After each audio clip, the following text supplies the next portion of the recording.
দেখেন, হাজারো মানুষের মতো আপনার একটা স্বপ্ন আছে। ঢাকায় নিজের একটা ফ্ল্যাট হবে যেখানে থাকবে আপনার পরিবার ও প্রিয়জন। কিন্তু এই স্বপ্নটা বাস্তব করতে গিয়ে আপনি এমন ঝামেলায় পড়তে পারেন যা হয়তো আপনি ভাবতেও পারেননি। আপনি হয়তো ভাড়া বাসায় আছেন, প্রতি মাসে মালিককে বাড়ি ভাড়ার টাকা দিচ্ছেন, আর মনে মনে ভাবছেন এই টাকা দিয়ে যদি নিজের জন্য একটা ফ্ল্যাট বানানো যেত। আপনার আমার মতো এই অনুভূতি ঢাকার লক্ষ লক্ষ মানুষের। কিন্তু সত্যি কথা হলো, অভিজ্ঞতা ছাড়াই হুট করে ফ্ল্যাট বানাতে গিয়ে আপনার স্বপ্নটা একদিন দুঃস্বপ্নে পরিণত হতে পারে। আপনি যদি না বুঝে কোনো পরিকল্পনা ছাড়াই হুট করে ফ্ল্যাট বানাতে চান, আপনার সারা জীবনের সঞ্চয় যে কোনো সময় ঝুঁকির মধ্যে পড়তে পারে। আমি নিজেও অনেক মানুষকে দেখেছি এমন সমস্যায় পড়তে। তাই আপনিও যাতে এমন সমস্যায় না পড়েন, তাই আজকের এই ভিডিওটা আপনার জন্য। সত্যি কথা কি জানেন, সঠিক পরিকল্পনা থাকলে ফ্ল্যাট বানানো এতটা কঠিন কাজও না। আজ আমি আপনাদের জানাবো শক্তিশালী একটা উপায় যা আপনাকে ফ্ল্যাট নির্মাণে অন্যদের থেকে এগিয়ে রাখবে। ঢাকায় ফ্ল্যাটের দাম এখন আকাশ ছোঁয়া, জমির দাম বাড়ছে হু হু করে, নির্মাণ সামগ্রীর দামও বাড়ছে দ্রুত গতিতে। আর আপনি হয়তো ভাবছেন আপনার একার পক্ষে আদৌ এমন একটা উদ্যোগ নেওয়া আসলেই সম্ভব কি? আমি বলছি সম্ভব, শুধু সঠিক পথটা আপনাকে জানতে হবে। কম খরচে ফ্ল্যাট বানানোর চমৎকার একটি পথ হচ্ছে শেয়ারে জমি কেনা। আপনার সম্ভাবনা কয়েকজনকে মিলে জমি কিনুন, নিজেদের নামে শেয়ার রেজিস্ট্রি করুন, এভাবে কম খরচে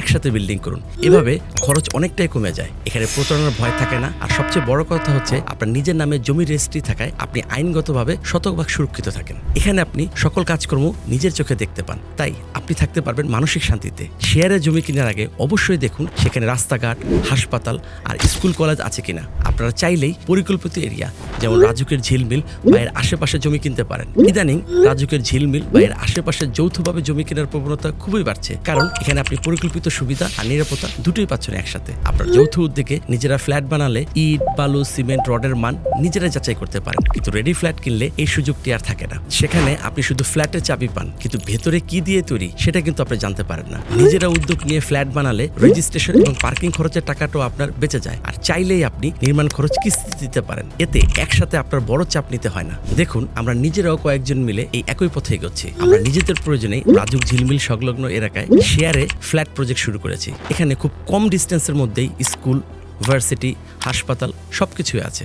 রাজুকের কারণে ঝিলমিল এবং এর আশেপাশে পুরো এলাকাগুলো অনেক উন্নত হয়ে গিয়েছে। আমাদের এই উদ্যোগের সাথে জড়িত প্রায় সবাই বাংলাদেশ সুপ্রিম কোর্টের আইনজীবী। আমি নিজেও বাংলাদেশ সুপ্রিম কোর্টের একজন আইনজীবী। আপনিও চাইলে আপনার সম্ভাবনা কয়েকজনকে সাথে নিয়ে এমন উদ্যোগ গ্রহণ করতে পারেন। এটা নিশ্চয়ই আপনার জন্য লাভজনক। বিশেষ করে প্রবাসীরা যারা মাথার ঘাম পায়ে ফেলে সারা জীবনের সঞ্চয় দিয়ে দেশে কোনো কিছু করতে চান, তাদের জন্য এই ধরনের প্রজেক্ট কিন্তু খুবই ভালো একটা ইনভেস্টমেন্টে পরিণত হতে পারে। যারা ব্যাংকে টাকা রেখে সুদ নিতে চান না, তাদের জন্য কিন্তু এই ধরনের প্রজেক্ট খুব ভালো একটি অপশন। তাই সঠিক পরিকল্পনা থাকলে 2 থেকে 3 বছরের মধ্যেই আপনি নিজের ফ্ল্যাট বুঝে নিতে পারবেন। আমি চাই না আপনার কষ্টের টাকা ভুল জায়গায় বিনিয়োগ করে নষ্ট হোক। তাই ভয় পাবেন না, সাহস করুন, পরিকল্পনা করুন, সঠিক মানুষদের সাথে এগিয়ে যান। ইনশাল্লাহ একদিন আপনারও নিজের একটি ফ্ল্যাট হবে। কম খরচে ফ্ল্যাট বানানোর যাবতীয় সকল তথ্য জানতে অবশ্যই আমাদের ফলো করুন।